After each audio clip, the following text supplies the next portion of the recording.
The wood turning world, it seems pretty polarized. You got people that really advocate traditional tools, good quality steel, and then other people that swear by carbide.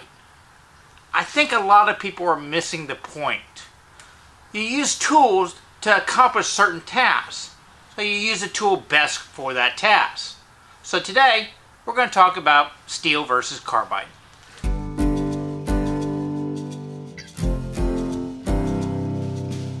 Carbide has just seemed to take over the turning world the last 5-6 years. It is fairly easy to pick up, but then again, classic turning tools, they only take 5-10 minutes of instruction and you'll pick it up fairly easily. A lot of people like the fact that you don't have to sharpen carbide. You can sharpen, that's kind of a misnomer. If you have diamonds, you can re-sharpen carbide. I do think there is a little bit of misinformation out there. I see these graphics where they're selling carbide tools and they'll show you 12 bowls on one side. You can do this many bowls with one carbide bit and one bowl with a steel carbide bit. With a steel. Well, that's not really true. Yeah, you can rotate through all those, and I can tell you I will never get 12 bowls out of 4 square sides. Maybe it's just because of the woods I turn. Pecan is incredibly hard. And if you're going through any bark or outside tree step or you're wanting to do natural edges, you're also going to be hitting sand, gravel, whatever was in the bark. Occasionally you hit nails. No big deal if you got steel, you just resharpen and go on. With carbide, you've got to rotate it and heaven forbid a piece breaks off. But the thing is, carbide does have its place in the wood turning world. Carbide is a scraping tool, and anytime you're in a scraping situation, it makes sense to examine carbide. Now, if you're doing a bowl on the inside of a bowl and you're wanting to get a nice smooth curve, I wouldn't say go carbide because the bits are so small. You have a very tight radius. The inside of a bowl, it makes sense to go to steel. Now, why steel? For the simple reason, they haven't made carbide this big that's hit the mass market. Steel on this size of a curve is the only way to go. And having the larger curve makes getting a gradual transition through a bowl in a scraping situation a lot easier. But if you're wanting to scrape the entire inside of a small bowl, well, it makes sense to do most of your work with carbide and then switch your final cuts with steel. Carbide will last longer in that situation, and the burr on most high-speed steels is only going to last 8 seconds. Now that doesn't mean the whole edge is going to last 8 seconds. That little spot right there is going to last 8 seconds. That little spot right there is going to last 8 seconds. So you can do quite a bit of work. You're just kind of using different parts of the blade. But you've got to understand it's going to be a little bit more brutal work, and it's going to be work that you're probably going to have to sand. I have yet to get a completely finished ready surface off of a scraper unless I was doing straight end grain. And what do I mean by brutal? Well, I've got a bowl right here. I've got my carbide bit. I've got it set up so it engages right below center. I keep it flat, and I do not push the full blade in. I don't know why they teach to do that one. I do half. So I can come in and work half of it at a time. And everything on my lathe right now is shaking. I don't know if you can tell that on the camera. My hand in the back, I'm really having to hold it hard. I can't really let go here. I guess I could. But it's pretty brutal. Okay, everything's shaking. I can do the same thing with steel. And the advantage is, I'm not cutting straight into end grain. I can sneak around the side with it. And you just get a lot more gentle cut on your body. Easy peasy. Okay. The downside is you do have to sharpen it. Now, I'll admit right now, almost everything I own is some form of steel. The reason why is I prefer it. I think it gets a better surface finish. It's less jarring on me. And I've taken the 5-10 minutes to get instruction from somebody that knows what they're doing so that I know how to do it safely. And while I might have had to sharpen this thing 3 times just roughing out this pecan bowl. Yep, I sharpened it 3 times to get to this stage. It only takes a few seconds to sharpen. It's not that big a deal. It's a fairly easy thing to learn. But there are instances where carbide scraping is wonderful. It is the best solution out there. Coring is one of those situations that until now we've had to use steel. And steel in a scraping action, their edges don't last too long. Now here's my one-way setup, and I've done a lot of coring with it. And when we got this set up, we had 3 of these little different knives of different sizes, and each one came with a bit. And obviously, since I'm doing a lot more of the smaller ones, my small size bit on these things dulled pretty quickly. I learned to sharpen it, but there's only so many times you can sharpen these things. And then I ended up swapping out a bigger one over here and keep going. And then now, after I started out with 4 bits, I'm now down to my last bit that has any level of sharpening on. The reason why is I'm having to resharpen these things every single bowl. So let me show you the sharpness level of one of these right from the get-go.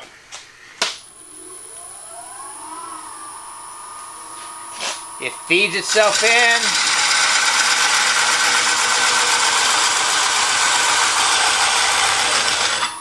And you are getting some shavings, but they aren't nice long shavings, that kind of stuff.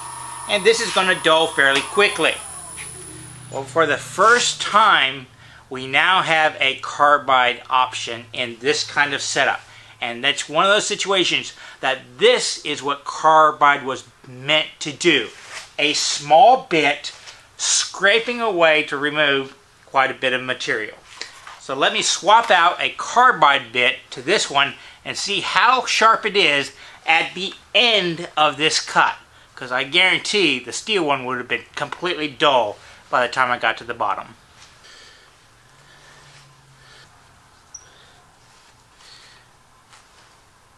Check it out. You sharpen the tops, and eventually, sometimes you sharpen these inside, but eventually it just works out so that it's hitting this and not your blade anymore. And I'm getting close to that point with this one. Now, Oneway has come out with a pure carbon, or a carbon insert. It's the same kind of design. It's a slightly different color, but you can see the sharp edges, a lead point coming in there. They kind of taper out of the back. He says this is a slightly new shape, but you can sharpen the top of this all you want. You don't really have to worry too much about that bevel if you don't want to. But he says a diamond stone will resharpen it. So let's see the cutting difference.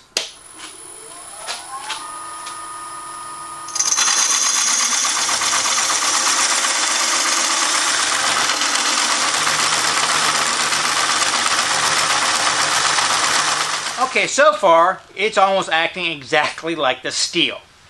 Granted, I'm only about 2 inches in, but I can tell you, this wood right here, by about 2 inches, you can somewhat tell when steel's starting to go. I mean, it goes that quickly, because I've turned this thing at 500 RPM. It's gone around, several thousands and thousands of times. That's a lot of linear foot for a scraper to handle. Now, when I start coming around the corner, it gets harder and harder and harder normally, to the point where I'm actually kind of muscling it through. So let's see how long it keeps that sharpness. Now, this might not seem like a long time to people that use carbide for, spindle turning and stuff like that, but for me as a bowl turner, I should be able to tell a difference almost right off the bat.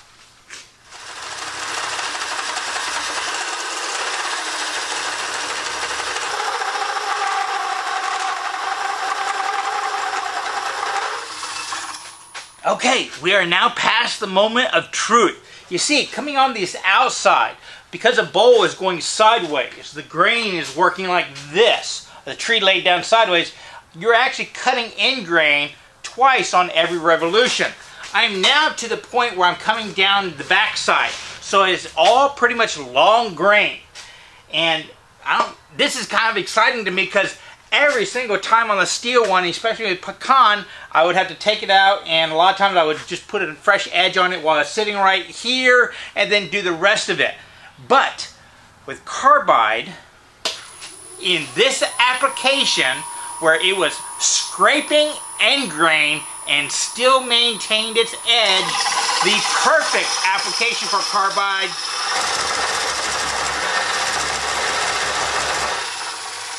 I'm still getting shavings.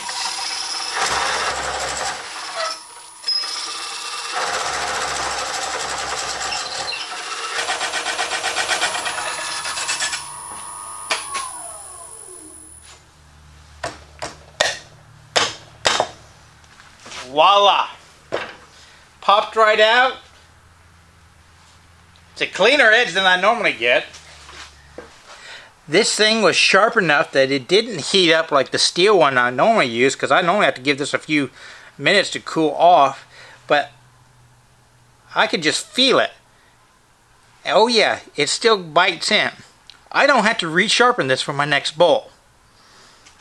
Now, I don't know if you can tell this, but I am a die-hard anti-carbon for a lot of what people are doing carbon tips for today. I don't think they should have any place in spindle turning. Just, I mean, you're scraping in long grain. Come on, you don't need to cut that stuff. And learning traditional tools, a lot of people are intimidated by it, but I've taught enough people, I've seen enough people learning, I understand it's only a few minutes to grasp the techniques needed, though it might take you a few weekends to be able to do it competently. But this is a hobby for most people. Do you really expect it to be perfect the first time? And I know some people complain that they don't come back to it enough to keep their skills refreshed, but you know, I don't ride a bicycle every weekend. I still know I can. This is not something that you're going to easily forget. It's a little feel that you'll come right back to it. It's not that big a deal. Yeah, there's a little bit of a getting back used to it time. I'm probably going to crash a few times on that first trip back to a difficult single track, especially with the added... but I know I'll be able to survive it. Bowl turning? Maybe every now and then I could see a use for it, but because they're so small, you know, the tool doesn't really fit gradual curves, the kind of stuff I do. End grain hollowing. Now that's a different story. Once you get past 2 or 3 inches, you're scraping no matter what you do. And in that situation, I don't think there's a better tool out there than a nice carbide bit. Hollowing is one of those areas that carbide really hasn't coming into. I'm talking about bowl hollowing, not end grain hollowing or vase hollowing. Hasn't come into until now, and now that it has, it's kind of like a, why didn't they do that earlier? I am so happy and impressed that we now have a carbide option for a coring tool, because the medium of carbide fits that application so well. And that's my tip for the day. Don't believe marketing hype. Analyze what the tool is, what it traditionally was, and if the newfangled stuff is actually that much better. Since today's video was showing you one way I make a huge mess, I thought for the bonus we would talk about one of my other favorite woodworking tools. But before we do that one, let me ask you, if you've gotten something out of this video, please like, favorite, subscribe, do all those social medias. And if you get a chance, please visit our website, wortheffort.com, where I sell a lot of my woodworking, including the bowls I make. Plus, I have a lot of swag, such as t-shirts, hats, all that kind of other stuff. All the sales that come from that website go directly to me and help me subsidize making all these videos for you. Now, how about that dust collection? I'm too fat to Johnny squat, so I'm just going to sit. My dust collection composed is this right here. I built me a little rolling cart, and I did have the plans of putting a little platform above the shop vac to control the sound and give me a place to sit every now and then. I just never went around and did that. I built this probably 7 years ago, and the whole system is based off of the favorite tool I want to tell you about. The little Oneway Dust Deputy. This thing is phenomenal about separating out dust. Yeah, I know I'm in a big mess right now, but that's just kind of the nature of wood turning. But I use this on my bandsaw, table saw, chop saw, anything I need to collect, any machine I need to collect dust, or if I just want to get dust off the floor. I will say I've had a couple floods where I've had to sweep up about an inch of water all over my shop, and this handled it perfectly off of this little shop vac. And when I shopped for a shop vac, knowing I was setting it up for this application, basically I got the biggest horsepower, most cubic volume moving shop vac I could have with the smallest canister. Because you don't really need a big canister if you're using this. This separates it all out. This is just moving the air. In fact, today we are going to do a little experiment, because I have not opened this thing up since moving into my warehouse 2.5 years ago. It still sucks incredibly well. We'll see how much dust is in there after 2.5 years of me using it. Now, the last time I think I did it was in my old warehouse, and the only reason I did is because I let this get too full and it was sucking sawdust in here. So, here we go. See if I even remember how to open it. Okay. Looks like the bag that came off. That's what we're looking at after 2 years of use. Bag's still empty. That much has gone through.